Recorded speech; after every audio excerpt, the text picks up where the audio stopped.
Magandang umaga sa ating lahat. Ako si Aaron John Amnabang. Ito ang aking daily devotion para sa araw na ito. At ang tatalakayin na ang paksa ay tungkol sa The Church is Called to Disciple the Nations. Ito po ay nakabati po sa ginawang daily devotion series ni Pastor Russell Ocampo. No? So lahat ng nandito ay bati po sa akin na intindihan at naunawaan. So simulan natin. Ang scripture po natin ay galing sa Mateo chapter 28 verse 19. Therefore, go and make disciples of all nations, baptizing them in the name of the Father, and of the Son, and of the Holy Spirit. So, pinakaunang teaching natin is the church is mandated, no, to disciple all ethnic groups. So, yung nangyari dito na intindihan ko kay Pastor Russell Ocampo is, akala natin niya, ayon sa verse is, disciple all nations, in the sense na bawat isang nation ay mayroon mga disciple, no? So, bawat isang nation, akala natin dapat may disciple, kundi dapat yung mas magandang translation nun ay lahat yung buong nations mismo. So, everyone in it, not just each.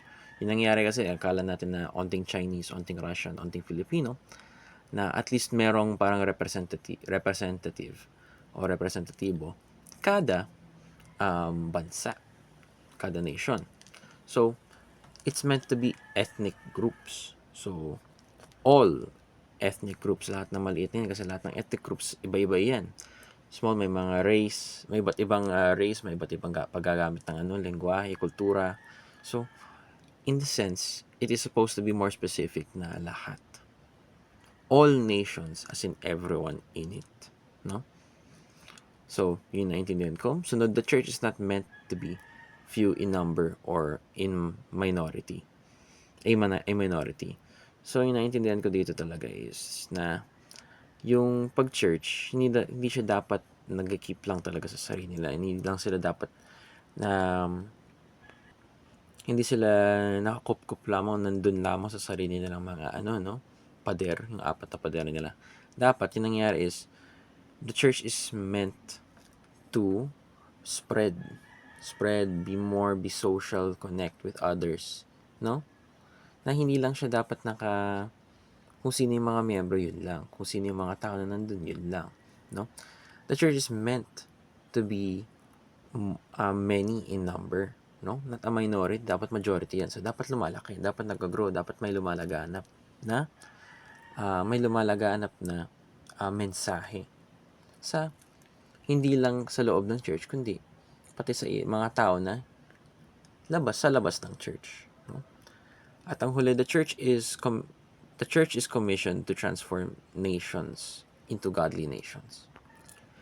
So, yung naging pinaka-practical na example ni Pastor Russell Ocampo dito, yung naintindihan ko ay bilang parang isang Kristiyano, bilang isang tao na nananampalataya, dapat may ginagawa kang angkop na gawain ayon sa pagiging mananampalataya, no? So, isipin natin, bilang congressman, yung ginagawa mo, pumapasa ka ng mga batas na ayon sa iyong pananampalataya, no?